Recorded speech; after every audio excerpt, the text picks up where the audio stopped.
আজ আমার সাথে এটা না হলেও হতো। পরিচিত বড় আপু ফোন দিয়ে বলতেছে আজকে তোমাদের সবার দাওয়াত রইল। আর কিসের দাওয়াত ছিল সেটাও আমাকে বলে নাই। সেখানে গিয়ে তো আমি পুরাই কনফিউজ হয়ে গেলাম। এত এত মজার মজার খাবার দেখে, এত সুন্দর আয়োজন দেখে আমি কনফিউজ হয়ে গেলাম আসলে কি মৃত্যুবার্ষিকী নাকি জন্মদিন। হ্যালো গাইস, আসসালামু আলাইকুম। সবাই কেমন আছেন? আশা করি সবাই ভালো আছেন। কে কোথা থেকে দেখতেছেন অবশ্যই একটু কমেন্টে জানিয়ে দিবেন। আমার আবার দাওয়াত নিতে বা দাওয়াত দিতে খুবই ভালো লাগে। যাই হোক, দাওয়াতের কথা শোনার পরে আমি তো আর ঘরে বসে থাকতে পারলাম না। আমিও অমনে রেডি হয়ে দৌড়াতে দৌড়াতে চলে গেলাম। আর কেনই বা যাবো না, 6টা দিন পরে আমি একদিন ছুটি পেয়েছি, সেটাও আবার দাওয়াত খেতে যাব। আমি তো অনেক এনজয় করে তাড়াতাড়ি করে রেডি হয়ে চলে গেলাম। আপু আবার বলেছিল একটু আমাকে তাড়াতাড়ি যাওয়ার জন্য, কারণ আপুকে একটু হেল্প করার জন্য। যাই হোক, আমি যাওয়ার পর দেখতেছি আপু মাছ ভাজতেছিল। মাংসটা ময় মশলা দিয়ে উনি আগে থেকে মেখে রেখেছে যেন মশলাগুলো সবকিছু গরু গোশতে ঢুকতে পারে। আপুর বাসায় কিন্তু আমি অনেকদিন পরে গিয়েছি, অনেক আনন্দ করতেছি। আর সেখানে গিয়ে শুনতেছি হঠাৎ করে আমার আপুর 2 মেয়ে হয়েছিল একদিনের যমজ। আমার আপুর সে যমজ মেয়ে 2জন থেকে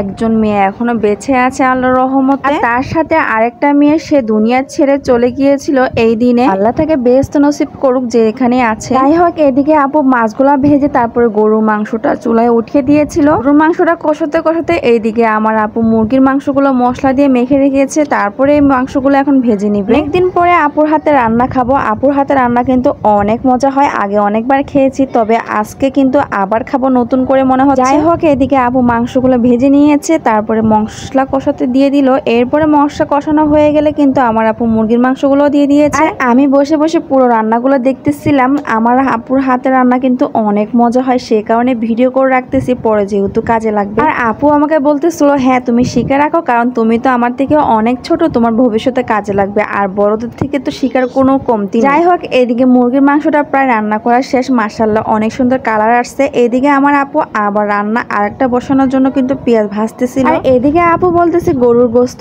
আর মুরগির গোস্ত যেহেতু হয়ে গেছে একটু দেখে আসো আর লবণটা চেকে দেখো হয়েছে কিনা। আমি গিয়ে দেখতেছি মাশাআল্লাহ দুটোটা রান্না অনেক মজাদার হয়েছে এবং লবণ টবণ সবই ঠিক আছে। আমার আপুর বাড়ি কিন্তু নোয়াখালী মানুষের রান্না কিন্তু অন্যরকম হয়, সে কারণে আমি আরো ভালো করে শিখতেছি যেন আমার ভবিষ্যতে কাজে লাগতে পারে। যদি নোয়াখালী কোনো মেহমান আসে আমি অবশ্যই এভাবে রান্না করে খাওয়াতে পারবো। যাই হোক, এদিকে মাছের মশলাটা কষানোর পরে আমার আপু মাছগুলো দিয়ে মাছগুলো একটু রান্না করে নিল। একটা কথা বলতে চাই, মানুষ গরিব হলে আর বড়লোক হলেই বা কি আছে, সবচেয়ে বড় হচ্ছে মন। যাই হোক, এদিকে আমার আপুর রান্না প্রায় শেষ হয়ে গেছে। আমার আপু আরো অনেক কিছু রান্না করতে চাইছিল, চিংড়ি মাছ রান্না করতে চাইছিল, বেগুন ভাজি করতে চাইছিল। আমি বলছি আপু এত কিছু রান্না করিও না, যেহেতু আমরা সেখানে এত খাবার খেতে পারবো না, আর দাওয়াতটা ছিল রাতের জন্য। যাই হোক, এদিকে রান্না বান্না শেষ হয়ে গেছে প্রায়, আর এদিকে খাবারের সময় হয়ে গেছে। ছোট ছোট ছেলে মেয়েদেরকে সবাইকে আগে খাবিয়ে দিল। আর আমিও আমার ছেলেকে প্রথম খাবিয়ে নিয়েছি, কারণ আমার খাওয়ানোর সময় যেন ডিস্টার্ব না হয়। যদি আমি কোলে নিয়ে তাকে খাবো, তারপর ওকে আগে খাওয়াই নিলাম আর কি। আমি যখন খেতে বসছি